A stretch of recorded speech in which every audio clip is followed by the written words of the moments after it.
नमस्कार, मैं हूं आपके साथ आस्था कौशिक और आप देख रहे हैं महाबहस। शुरुआत करेंगे, लेकिन उससे पहले आपको दिखाते हैं आज के पॉलिटिकल पंच। इस विषय को लेकर किसने किस पर क्या आरोप लगाए और क्या कुछ कहा।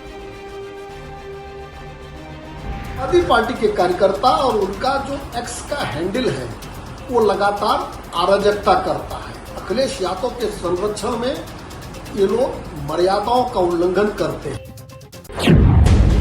फिजूल की बातें लोग ट्विटर से पोस्ट करते हैं ट्विटर पर, और हम तो देखते हैं समाजवादी पार्टी का हर हफ्ते एक पोस्टर मैन है उनकी पार्टी में। वो एक पोस्टर रात को बनाते हैं, लगा देते हैं, फिर सवेरे छीछा लेदर होती है, फिर सवेरे खत्म हो जाता है।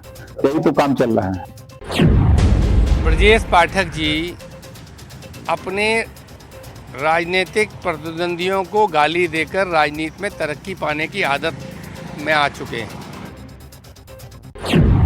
बड़े नेता हैं और उसका जवाब उन्हीं से दिया जा सकता है, लेकिन इस तरीके का बयानबाजी ठीक नहीं है। सड़कों का जाल बिछाना हो, नदियों से बंबों से पुल निकालने हो, यहाँ तक के थानों तक में अगर आप चले जाते थे और न्याय की मांग करते थे तो थानेदार जो होता था खड़ा होकर तुम्हें कुर्सी देने का काम करता था। आज तुम्हारी कोई पूछ नहीं रह गई है।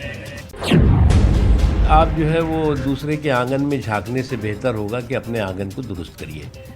जहाँ तक सवाल है मायावती जी ने किसको कोऑर्डिनेटर बनाया, किसको चीफ कोऑर्डिनेटर बनाया, वो उनकी अपनी पार्टी की प्रॉब्लम है, अपनी पार्टी का उनका निर्णय है। कोई भी आतंकवादी घटना होगी तो भारत उसे सिर्फ घटना नहीं, युद्ध के नए रूप में लेगा और करारा जवाब देगा।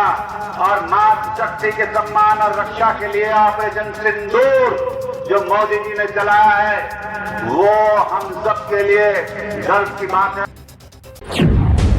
देखिए, बहुत ही महत्वपूर्ण निर्णय है ऑनरेबल इलाहाबाद हाईकोर्ट का। और जितने लोगों ने देश में भ्रम फैलाया था कि ऑनरेबल सिविल जज सीनियर डिवीजन चंदौसी ने 19 नवंबर को सर्वे कमिश्नर जो अपॉइंट किया था वो गलत अपॉइंट किया था और उस अपॉइंटमेंट करने से पहले मस्जिद कमेटी को सुनना चाहिए था, ये एक बात पूरे देश में फैलाई गई थी कि हमें बिना सुने कैसे सर्वे कमिश्नर को नियुक्त कर दिया गया। आज उस प्रपोजिशन ऑफ लॉ को कोर्ट ने सिरे से खारिज कर दिया है। तो पॉलिटिकल पंच के बाद आपको बता दें, उत्तर प्रदेश की सियासत जिस तरीके से इन दिनों सोशल मीडिया पर जबानी जंग के बीच दिख रही है। ब्रजेश पाठक के डीएनए वाले बयान पर एसपी के हैंडल से विवादित टिप्पणी आई तो ब्रजेश पाठक ने खुलकर अखिलेश यादव पर निशाना साधा। अखिलेश यादव ने इस बहस को रोकने की बात की और साथ ही ब्रजेश पाठक पर तंज भी कसा। अब डीएनए से शुरू हुआ ये वार पलटवार तुष्टीकरण, राजनीतिक दाल रोटी और भाषा की मर्यादा जैसे शब्दों तक आ पहुंचा है। इस तीखे वार पलटवार में सीएम योगी भी समाजवादी पार्टी को घेरते नजर आए। अब सवाल ये कि अखिलेश यादव के निशाने पर पहले केशव अब ब्रजेश, और आखिर क्यों भड़का है यूपी में ये सियासी क्लेश। इसी पर आज की हम बहस करेंगे और इस बहस के लिए हमारे साथ जो गेस्ट पैनल जुड़ रहा है उससे आपका तारुफ करा देते हैं। राजेश चौधरी जी हमारे साथ हैं, भाजपा प्रवक्ता। कपिल श्रीवास्तव जी जुड़ गए, सपा प्रवक्ता। सुधा मिश्रा जी कांग्रेस स्पोक्स पर्सन हमारे साथ हैं। प्रोफेसर राजेश पासवान दलित चिंतक जुड़ गए हैं। प्रभात त्रिपाठी जी वरिष्ठ पत्रकार हैं। आप सभी मेहमानों का बहुत बहुत स्वागत है। और अब वक्त महाबहस के सवालों का हो चला है। चर्चा को हम आगे बढ़ाएं, लेकिन उससे पहले दिखा देते हैं कि किन सवालों के इर्द गिर्द आज की बहस रहने वाली है। पहला सवाल, पाठक का एसपी पर डीएनए का प्रहार, भिड़ गए अखिलेश। जिस तरीके से सोशल मीडिया पर ये पोस्ट वॉर चल रहा है ये फिलहाल थमता हुआ नजर नहीं आ रहा। सवाल यह भी कि अखिलेश के निशाने पर पहले केशव और अब ब्रजेश। जिस तरीके से ब्रजेश पाठक को लेकर बयानबाजी की, इससे पहले केशव प्रसाद मौर्य को लेकर बयानबाजी हुई, तो यूपी की सियासत में एक वार पलटवार की राजनीति जो शुरू हुई है वो कहां थमेगी जाकर। यूपी में डीएनए पर क्लेश, ब्रजेश वर्सेस अखिलेश, साफ तौर पर यह स्थिति जो है वो समझ में आती है। भले ही सपा सीधे तौर पर ब्रजेश पाठक को टारगेट कर रही है और ब्रजेश पाठक सपा हैंडल के माध्यम से अखिलेश यादव को घेरने की कोशिश कर रहे हैं। और शुरुआत सबसे पहले राजेश चौधरी जी आप ही से करने जा रहे हैं।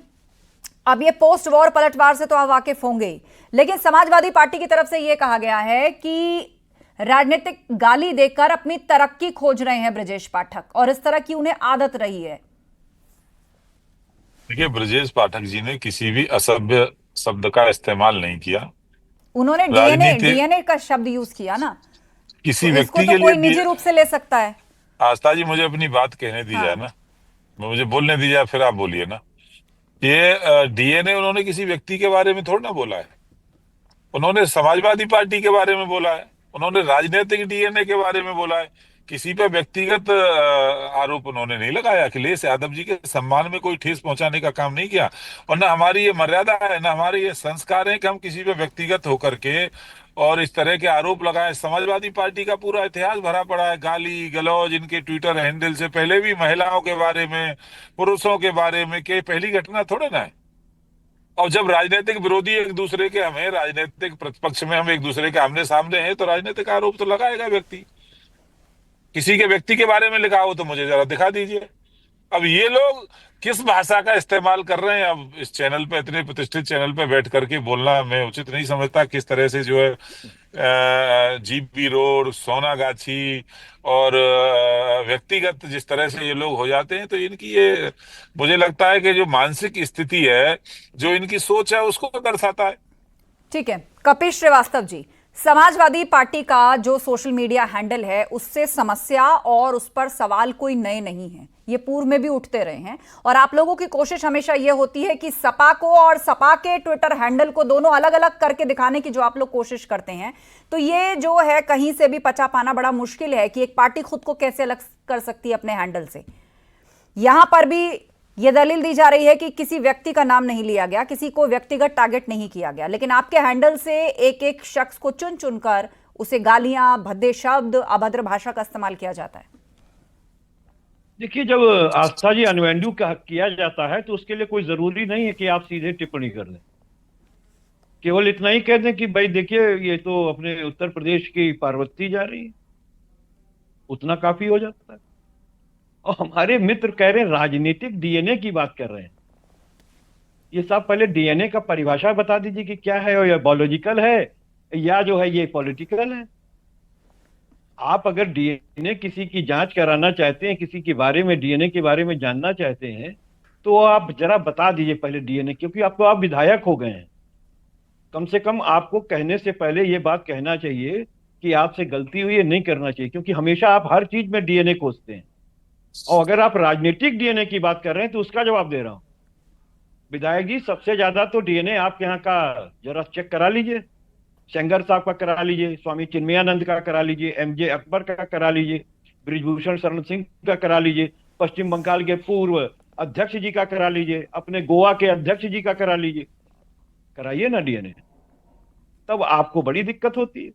हम लोग तो इस तरह की शब्दावलियों का प्रयोग नहीं करते। और देखिए, जहां तक ये सोशल मीडिया की बात कर रहे हैं, तो आपको याद होगा कि इनकी महिला साथी थी एक, जो टोटी के बारे में पूछ रही थी और व्यक्तिगत प्रहार कर रही थी, बावजूद उसके उनको अभयदान हम लोगों ने दिया था। राजपूत नाम था उनका अंत में। तो देखिए, ये बहुत सीधी सी बात है। हम लोग ने उनकी गिरफ्तारी फिर भी नहीं कराई। मुकदमा लिखने जा रहे थे, लेकिन हम लोगों ने उनको छोड़ दिया एक महिला होने के नाते। तो समाजवादी पार्टी यत्र नार्यस्ते पूज्यन्ते रमन्ते तत्र देवता में विश्वास करती है। और ये सब क्या है इनके, तो आप देख ही रहे हैं कि एक मामले नहीं, 25 मामले मैं गिना सकता हूं। सोनभद्र के इनके विधायक को आखिर दोष सिद्धि हुई कि नहीं हुई, सेंगर साहब की दोष सिद्धि हुई कि नहीं हुई। तो ऐसे आप देखिए ना, इनके आईटी सेल के जो लड़के हैं, जिस तरीके से बीयूटीओ के अंदर सामूहिक रूप के दोषी रहे और उन पर मुकदमा लिखने के लिए तैयार नहीं थे। इसी तरीके से प्रयागराज यूनिवर्सिटी के अंदर आप देख लीजिए, सब तो भारतीय जनता पार्टी के सपोर्टेड लगते हैं। और आज देखिए तो अब आतंकवादियों से भी नाते इनके निकलने लगे कि भाई इनका पहले मध्य प्रदेश का पार्षद था सक्सेना, ध्रुव सक्सेना, वो तो था ही। अब देखिए ये नई एक मेहता जी आ गई हैं, वो भारतीय जनता पार्टी की सपोर्टर भी थी और सदस्य भी थी, बाकायदा टोपी और बेल्ट डाल करके घूम रही थी। तो इनका डीएनए कौन पूछेगा और कौन नहीं पूछेगा। मैं तो एक चीज ये जानता हूं कि सबको शब्दों की मर्यादा करनी चाहिए, चाहे वो हमारी पार्टी हो या आपकी पार्टी।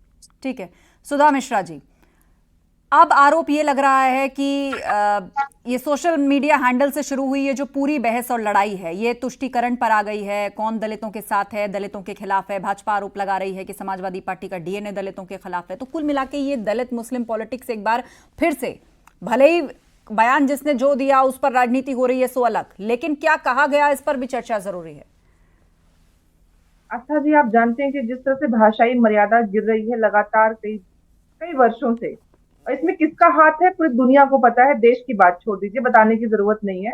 सदन के अंदर से लेके राजनीतिक गलियारों में आप सब जानती हैं, बच्चा बच्चा पूछ लेंगे कि भाषाई मर्यादा कब कहाँ कितनी किसने गिराई।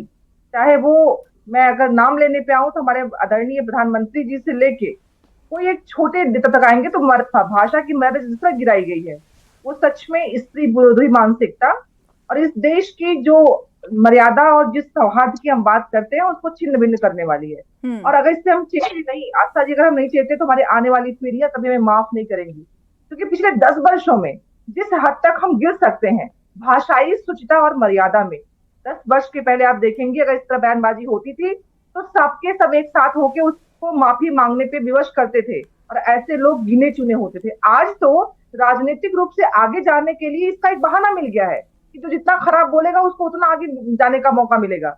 यहाँ तक कि सेना के ऊपर बोलने वाले लोग, प्रोफेसरों की गिरफ्तारी हो जा रही है, लेकिन जो सीधा सीधा बयान दे रहा है वो मंत्री देश में घूम रहा है, नोटिस संज्ञान, स्वतः संज्ञान कोर्ट के लेने के बाद कोई एफआईआर, उससे कोई कार्रवाई नहीं होती है। तो ये देश में इस तरह से मर्यादाएं गिर रही हैं, गिराई जा रही है जानबूझ के, कि आने वाले भविष्य पे संकट है एक तरह से। और मैं हमेशा चाहती हूँ कि अगर स्त्रियां या अन्य लोग चाहते हैं राजनीति का अंग बनना तो कम से कम नेताओं का उत्तरदायित्व बनता है। माननीय विधायक जी बैठे हुए हैं, बाकी अन्य लोग बैठे हुए हैं, आखिर किसके, हम जो बात मैं सुनूंगी क्या इनके घर वाले नहीं सुनेंगे, इनके बहू बेटियां नहीं सुनेंगी, या इनके लोग नहीं सुनेंगे? वो शब्द, वो वाक्य सब सुनने वाले हैं। तो कम से कम उत्तरदायित्व को समझते हुए, संवेदनशीलता को समझते हुए, एक बार की गई गलती का अगर दंड मिलने लगे तो सारे नेताओं की जुबान पे अपने आप ताला लगने लगेगा। लेकिन ये किया नहीं जा रहा है ना, तेरी पार्टी, उसकी पार्टी, मेरी पार्टी, तेरी देख मेरी देख, इस चक्कर में लोग फंस के भाषाई मर्यादा को गिराते जा रहे हैं। और मैं चाहूंगी कि जो लोग माननीय यहाँ बैठे हैं वो कम से कम अपने घर से इसको शुरुआत करें कि मेरे घर में नहीं होगा तो बाहर भी नहीं होगा। अब बयानों की अगर बात की जाए तो कोई भी पार्टी इससे अछूती नहीं है, तुरंत लोग पल्ला झाड़ लेते हैं कि भाई ये तो उनका निजी बयान था, पार्टी उन पर कार्रवाई नहीं करती। और ये सभी पार्टियों के लिए ऐसे तमाम और अनेक उदाहरण आपको मिल जाएंगे। प्रोफेसर राजेश पासवान जी हमारे बीच में, दलित चिंतक राजेश पासवान जी, एक तो हम भाषाई मर्यादा की बात कर ही रहे हैं, लेकिन उसके साथ साथ ये कि दलित पॉलिटिक्स भी यहां पर हो रही है। ब्रजेश पाठक सपा पर आरोप लगा रहे हैं, सपा ब्रजेश पाठक पर आरोप लगा रहे हैं, कोई कह रहा है खाली बैठे लोग इस तरह की बातों को बढ़ाते हैं, आप जिस तरह बाहर हुए उस तरह सत्ता से बाहर हो जाएंगे, खुद को बदलिए, पार्टी का डीएनए बदलिए, ऐसे नाना प्रकार के वार पलटवार चल रहे हैं। लेकिन सवाल ये है ना कि अब ये बयान कोई अकेला नहीं है, वो कह देंगे उनके पार्टी में, वो कह देंगे उनकी पार्टी में। हमने तो लगभग सभी पार्टियों से ऐसे नेताओं को सुना है, और पार्टियां अंत में के बाद में जब फंसती हैं तो कह देती हैं उनका निजी बयान था। मैडम ने बहुत सही बातें बताई। मसला सिर्फ अखिलेश बनाम ब्रजेश का नहीं है, बल्कि इस समय की पूरी राजनीति अनैतिक, असभ्य और अशालीन शब्दों की पूरे उस शब्दों की कार्यप्रणाली में घिर चुकी है। किसी एक पार्टी का मसला नहीं है, लगभग सभी पार्टियों में है। चिंताजनक बात यह है कि सत्ताधारी पार्टियों द्वारा इस पर रोक लगाने के बजाय इससे कई मामलों में चुप्पी साध ली जाती है और कई मामलों में उस पर प्रॉपर एक्शन नहीं लिया जाता। ये चिंताजनक बात है। अगर जिम्मेवारी सत्ता में बैठे हुए लोगों की है, यदि उनके द्वारा या उनके किसी विपक्षी द्वारा भी इस तरह की अशालीन असंसदीय शब्दावली की जा रही है तो उस पर एक्शन लिया जाना चाहिए। लेकिन अपने विचारधारा के समर्थकों के खिलाफ कुछ नहीं करना और दूसरी विचारधारा का अगर थोड़ा सा भी कोई गलती हो जाए तो उस पर कानून का डंडा चलाना, ये जो पक्षपात है ये गलत है और इसका बहुत खराब मैसेज समाज में जाता है। नेता तो आपस में गाली गलौज करके और एक दूसरे के संबंधी, रिश्तेदारी और नातेदारी में जाना शुरू कर देते हैं, लेकिन आम जनता में जो मैसेज देते हैं हमारे नेता बहुत गलत मैसेज देते हैं और इसका किसी भी खास पार्टी से लेना देना नहीं है, बल्कि इसका ये लगभग सभी राजनीतिक पार्टियों में ये वर्तमान दौर में घर कर गई है। बहुत ही चिंताजनक है। ठीक है, और ये पूरे समाज के लिए चिंताजनक है। हमारे साथ प्रभात त्रिपाठी जी हैं, वरिष्ठ पत्रकार। प्रभात जी, सीएम योगी ने भी इस पर कमेंट किया है और कहा है कि सभ्य समाज में असभ्य भाषा की जरूरत नहीं होनी चाहिए, पर समाजवादी पार्टी से उसकी उम्मीद नहीं की जा सकती। देखिए आस्था जी, सभ्य समाज में किस चीज की उम्मीद की जाती है, ये इन राजनीतिक दलों के शायद शीर्ष मुखियाओं को से पूछना चाहिए। जो राजनीतिक दल के राष्ट्रीय पार्टी के अध्यक्ष हैं या बड़े नेता हैं, वो खुद इस तरीके से बयानों में लिप्त रहते हैं। उत्तर प्रदेश की राजनीति में मैं 90 के दशक से देख रहा हूं कि किस तरीके से गिरावट आई है। कोई भी राजनीतिक दल हो, चाहे वो समाजवादी पार्टी हो, चाहे बहुजन समाज पार्टी हो। क्या हुआ था गेस्ट हाउस कांड का, किस तरीके से मायावती ने ब्राह्मणों पे लेके कमेंट्स किया था, किस तरीके के उन्होंने स्लोगन्स दिए थे। आज जो डीएनए का मामला आ रहा है, ब्रजेश पाठक वर्सेस अखिलेश यादव, विधानसभा के सत्र के अंदर भी जब अखिलेश यादव नेता विरोधी दल थे, कई बार झड़प हुई है ब्रजेश पाठक की और अखिलेश यादव की।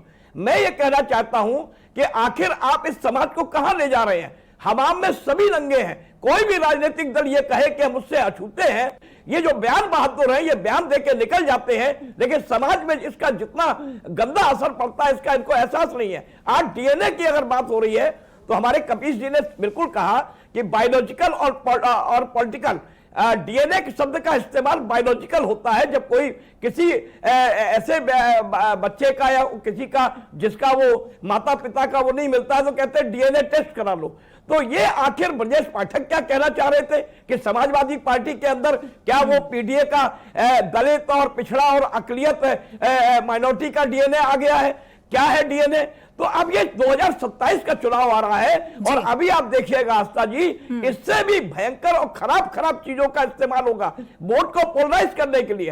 और जनता और वोटर उसी में उलझ कर रह जाते हैं। कोई जनता कोई विकास की बात नहीं करता है, कोई डेवलपमेंट, कोई रोजगार की बात नहीं करता है। इस तरीके के ये तो जनता का दुर्भाग्य है प्रभात जी। तो फिर तो ये फॉर्मूला सही हुआ ना, राजनीति में जो जितनी ओछी भाषा का इस्तेमाल करेगा, जो जितना कोसेगा, खराब शब्द, अमर्यादित भाषा का इस्तेमाल करेगा, उसका वोट बैंक उतना ही खुश होगा। तो जनता का दुर्भाग्य है, फिर असल मुद्दों पर बात कौन करेगा? नहीं, यही आस्था जी मैं कह रहा हूं कि ये जो बयान बहादुर हैं, इनके ऊपर एक ऐसा मैकेनिज्म बनाना चाहिए, चाहे वो हमारा इलेक्शन कमीशन हो, चाहे देखिए आप संविधान की शपथ लेते हैं, डिप्टी चीफ मिनिस्टर संविधान से बने हुए हैं, अखिलेश यादव भी एक बड़े नेता के राष्ट्रीय पार्टी के अध्यक्ष है। आप इस तरीके के बयान देते हैं और बयान देके निकल जाते हैं। हमारे देश में अभिव्यक्ति की आजादी का जो गलत इस्तेमाल हो रहा है, जब तक इसमें कोई मैकेनिज्म नहीं बनाया जाएगा, कपिल श्रीवास्तव जी, उसके बाद मध्य प्रदेश का मंत्री हो, कोई भी हो करे। कपिश जी, बस तो असभ्यता खेलिए और वोट पाइए, यही फॉर्मूला रह गया राजनीति का। आप कहां गए जनता के मुद्दे? आस्था जी बिल्कुल ठीक बात कह रही। जनता के मुद्दों पर ही चुनाव होना चाहिए और विकास को देख करके ही चुनाव होना चाहिए। और इसमें कहीं दो राय नहीं है कि शब्दावलियों का प्रयोग दिन प्रतिदिन नीचे स्तर पर आता जा रहा है। और मैं एक बात मानता हूं कि जो सर्वश्रेष्ठ जगह पर होता है उसको आदर्श क्रिएट करने की आवश्यकता होती है। जैसे मान लीजिए हमारा संविधान है तो वो ग्रिड नॉर्म है। अब ग्रिड नॉर्म के विपरीत कोई विधियां नहीं बनती, उनका अनुकरण सभी विधियां करती हैं। आज अगर हमारे देश के प्रधानमंत्री कहते हैं कि कांग्रेस की विधवा, आज कहते हैं वो 50 लाख की गर्लफ्रेंड, वो जो है अल्पसंख्यकों की तुलना जो है कुत्तों के पिल्ले से करते हैं, तो तमाम उनके ऐसे शब्दावलियों का प्रयोग है जो आपको कह रहा हूं। आप वो छोड़ दिए रामजादे की बात, इस तरह का शब्द जनता पार्टी ने कभी खंडन नहीं किया। शो पर मैं नहीं बोल रहा हूँ, मैं नहीं बोल रहा हूँ, मैं खेद ही प्रकट कर रहा हूँ। ऐसे लोगों की बाइट भी हम नहीं सुनवाते हैं, म्यूट कर देते हैं हम लोग भी। आप एक बहुत अच्छा करती हैं, लेकिन मैं चक्कर ये है कि जिसने कहा उसका नाम तो लेना पड़ेगा ना। नाम ले लीजिए, शब्द की आवश्यकता नहीं। आप मुझे बताइए ना कि इतनी घिनौने और गंदे शब्द जिनको आप सुन नहीं पा रहे हैं, आप हमारे ऊपर गुस्सा कर रहे हैं। हमने नहीं कहे, लेकिन आपको गुस्सा आ रहा है ना, जायज है गुस्सा आना आपका। मैं इसी बात को कह रहा हूं, ये भारतीय जनता पार्टी ने निचले स्तर की राजनीति को ला करके इस देश के अंदर रख दिया है। जो ग्रिड नॉर्म है जब वो नहीं बख्श रहा है तो ये नीचे वालों का क्या कहना। और योगी जी तो संत महात्मा है, लेकिन जो उनकी शब्दावलियों का प्रयोग होता है और एक अनुशासन से उसमें बैठ करके, वो आप सोचिए क्या कहते हैं कि इनकी मैं चर्बी उतार दूंगा, इनकी गर्मी ठंडा कर दूंगा, इनको ठोक दो, इनके अनुराग मंत्री कहते गोली मार दो। तो ये किस स्तर पर भारतीय जनता पार्टी के बड़े और कद्दावर नेता लेकर के आ रहे हैं? आपके ऊपर तो इस देश में आदर्श क्रिएट करने की आवश्यकता है। देखिए, समाजवादी पार्टी के मुंह से ये सब बातें अच्छी नहीं लगती हैं। आप राजनीतिक इतिहास उठाकर देख लो इस पार्टी का, जब जब भाषा की मर्यादा गिराने का काम किया इन लोगों ने किया है।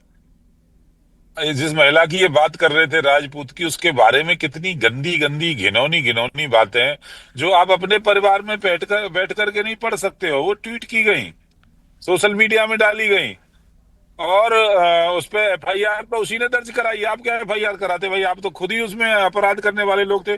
और जिस DNA की बात कर रहे हैं वो DNA है भैया, जिसमें आप मुस्लिम तुष्टीकरण करते हो, जिसमें आप राम मंदिर के ऊपर राम भक्तों के ऊपर गोलियां चलाने का काम करते हो। उन्हीं शब्दों का जिस प्रयोग कर DNA रहे हैं, जिस निचले DNA में स्तर का सुनिए, प्रयोग आप महोदय स्वयं कर रहे हैं विधायक और जी। जिस DNA में कम ये से कम कहते हैं आप जब विधायक हो गए तो आपके ऊपर एक अधिभार है। हम में से कोई बैठा हुआ विधायक नहीं है, आप जनप्रतिनिधि हैं और फिर DNA की बात कर रहे हैं। यही दुख होता है। जन अनुवांशिकी को आप किस चीज से जोड़ रहे हैं? आप मुझे बताओ, बात को कहने का आपको एक सेंगर तरीका का होता DNA है। कैसा लगता है? जवाब सुनिए एक दूसरे आपको का। ब्रिजभूषण सिंह का जनरल कैसा लगता है? कोई भी स्लोगन आप बोल मुझे दिया जाता बताइए है, ना, कोई भी मुहावरा बोल प्रधानमंत्री दिया जिन जाता है, 50 लाख की मुहावरे में गर्लफ्रेंड की DNA बात का करते हैं इस्तेमाल हो उनका सकता है। DNA कैसा लगता है? आप तुष्टीकरण प्रधानमंत्री जी करोगे, का DNA आपको आप कैसा हिंदुओं के लगता साथ है? 2M दर्जे का व्यवहार करो। हम ही कहते हैं सबका साथ, सबका विकास, अरे हम सबका तो खुद ही विश्वास। हिंदू हैं हम महाराज, आतंकवादी हम तो खुद काय समाज से आते हैं, भगवान श्री चित्रगुप्त के वंशज हैं और समाजवादी पार्टी में हमारी बहन ब्राह्मण है और कांग्रेस पार्टी में एक एक करके बोलिए। संकट मोचन मंदिर वो मुसलमान काशी में उन पार्टियों में नहीं है। ये गलत बात है विधायक जी। वापस लेने का विधायक जी आप स्वयं अपने भाषा का स्तर नीचे ला रहे हैं। अरे ठीक आप है, एक सेकंड मैं आप दोनों को रोक रही हूँ, मैं आप दोनों को रोक रही हूँ और मैं 10-10 सेकंड आप दोनों को दे रही हूँ अपनी बात पूरी करने के लिए। इस तरह नहीं, 10 सेकंड पूरा कीजिए राजेश जी, उसके बाद जवाब देंगे इस पर कपीश जी। संकट मोचन मंदिर पर हमला होता है और आतंकवादियों के मुकदमे अखिलेश सरकार वापस लेती है। वो कौन सा DNA था बताइए ना? लड़के बलात्कारी हैं, उनसे छोटे छोटी गलतियां हो जाती हैं। ये कहने वाले कौन थे? ये समाजवादी पार्टी ठीक थी है ना। राजेश जी, ओके 10 सेकंड कपीश जी, 10 सेकंड। हाँ ये भाषा की मर्यादा है। ठीक है ये कहने वालों की बात जो जिक्र कर रहे हैं, जो कि किशोर न्याय अधिनियम से कहते हैं कि बच्चों से गलती हो जाती है, किशोर न्याय अधिनियम कहता है।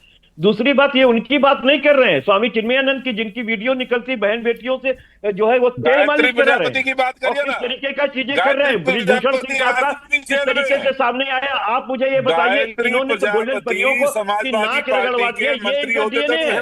और जब ये DNA के स्तर पे आ गए हैं तो ये मुझे बताएं कि माननीय मोदी जी का कौन सा DNA है? आज वो सजा भुगत रहे हैं। उन्होंने ये कहा कि 50 लाख की गर्लफ्रेंड, ये किसकी 50 लाख की गर्लफ्रेंड ढूंढ रहे हैं जिनको आप बकायदा इस समय डेलीगेशन में भेज रहे हैं? अब आपको शर्म नहीं आती कि उनकी 50 लाख की गर्लफ्रेंड है जिनको आप DNA में भेज रहे हैं? आप बताइए किसी पत्रकार को आप छोड़ते नहीं, किसी व्यापारी को आप छोड़ते नहीं, किसी उद्योगपति को आप छोड़ते नहीं, सबके साथ अभद्रता करना ये आपका शौक है। समाजवादी पार्टी की आप ये बताओ कि आपके बिजोड़ी ने किस तरीके का प्रयोग किया? ये आप आपके बताओ ट्रेनिंग कि किस तरीके की शब्दावलियों का प्रयोग किया? एक सेकंड शांत रहिए, ये तो बिल्कुल सोशल मीडिया का स्क्रीन वर्जन हो गया ना, वहां रुक रही हैं पोस्ट काउंटर पोस्ट वही यहाँ टीवी डिबेट में चल रहा है। थमिए आप दोनों, थमिए, रुक जाइए। प्रभात त्रिपाठी जी वाइंड अप में लगभग 1 मिनट का वक्त मेरे पास है। ठीक है कपीश जी, सुना गया आपको भी, राजेश जी को भी। अब आप दोनों शांत रहिए। प्रभात त्रिपाठी जी, ये तो टीवी डिबेट में भी नहीं रुक रहे हैं, आरोप प्रत्यारोप। अब देखिए 2027 के लिए बीजेपी ने भी अपने अंदर सर्वे कराना शुरू कर दिया है, सभी विधायकों के रिपोर्ट कार्ड्स मंगवाए जा रहे हैं। सपा भी बहुत समय से अपने संगठन और पार्टी पर काम कर रही है और लोकसभा चुनाव में जो सीटें आई उससे वो उत्साहित भी है। लेकिन ऐसा लग रहा है कि 2027 का जो विधानसभा चुनाव है, आते आते ही चुनाव में तो सियासी पारा और आ ही जाता है। अभी ये हाल है, क्या उम्मीद करते हैं आप? देखिए आस्था जी, निश्चित तौर पे 2027 के पहले अभी 1.5 साल का समय है और ये जुबानी पिच खुद गई है, जुबानी पिच तैयार की जा रही है कि कौन कितना बड़ा बयान बहादुर होगा। मैं कहता हूं योगी आदित्यनाथ के 8 साल के डेवलपमेंट पे भारतीय जनता पार्टी चुनाव लड़े और अखिलेश यादव अपने वो पीडीए के फार्मूले में जिसमें उन्होंने 37 का पार्लियामेंट सीटें जीती हैं, लगभग 200 विधानसभा में आज अखिलेश यादव खड़े हुए हैं। लेकिन अगर इसी तरीके का अभी जैसे डिबेट में दोनों प्रवक्ता जिस तरीके से माहौल बना रहे हैं, यही माहौल बनता रहेगा, आप देखिएगा। और ऐसे बयान अभी आएंगे, ऐसे निकल के बयान आएंगे, वो जाति सूचक शब्दों का भी इस्तेमाल होगा जिसका कि समाज में कोई भी इसका समर्थन नहीं कर सकता है। मैं यही कह रहा हूं आस्था जी, कांग्रेस हो बीएसपी मैदान से बाहर है, कांग्रेस थोड़ी कमजोर है उत्तर प्रदेश के अंदर। असली मुकाबला जो भारतीय जनता पार्टी और समाजवादी पार्टी का है, यही होगा और इसी में मतदाता भ्रमित होकर रह जाएगा। और अभी जाति चीजें आएंगी सामने। पीडीए का फार्मूला चल ही रहा है, कोई ब्राह्मण ठाकुर की बात करेगा, कोई अब देखिए सेना पे आरोप। अच्छा, पीडीए जो है वो अल्फाबेट भी ऐसे सेलेक्ट किए गए हैं कि उसमें ए में कभी भी कुछ प्लस हो जाता है, माइनस हो जाता है, और अब तो मैं सुन रही हूँ पी भी कुछ ट्विस्ट हुआ है, पी में भी कुछ और ऐड हो गया है शायद। नहीं, मुझे तो लगता है आस्था जी इसका कोई ना कोई इलाज करना पड़ेगा, क्योंकि खामियाजा जो राष्ट्रीय पार्टियां हैं और जनता जो वोटर है वो भ्रमित होकर रह जाती है और वो लोग अपना काम निकाल लेते हैं, कोई बात नहीं करता है सरकार ने क्या काम किया। ठीक है, 2 साल आप चलिए तो 2027 आते आते इस पर सियासत और हाई रहने वाली है। बहुत धन्यवाद आप सभी लोगों का इस चर्चा में शामिल होने के लिए। तो उत्तर प्रदेश की सियासत इन दिनों सोशल मीडिया पर जबानी जंग के बीच घिरी हुई है। ब्रजेश पाठक के डीएनए वाले बयान पर एसपी के हैंडल से विवादित टिप्पणी आई तो ब्रजेश पाठक खुलकर अखिलेश यादव को निशाने पर लेते हुए नजर आए। अखिलेश यादव ने इस बहस को रोकने की बात कही, साथ ही ब्रजेश पाठक पर तंज भी कस दिया। तो डीएनए से शुरू हुआ वार पलटवार अब तुष्टीकरण, राजनीतिक दाल रोटी और भाषा की मर्यादा जैसे शब्दों तक आ पहुंचा है। महाबहस में इतना ही। खबरें जा रही हैं, आप बने रहिए हमारे साथ।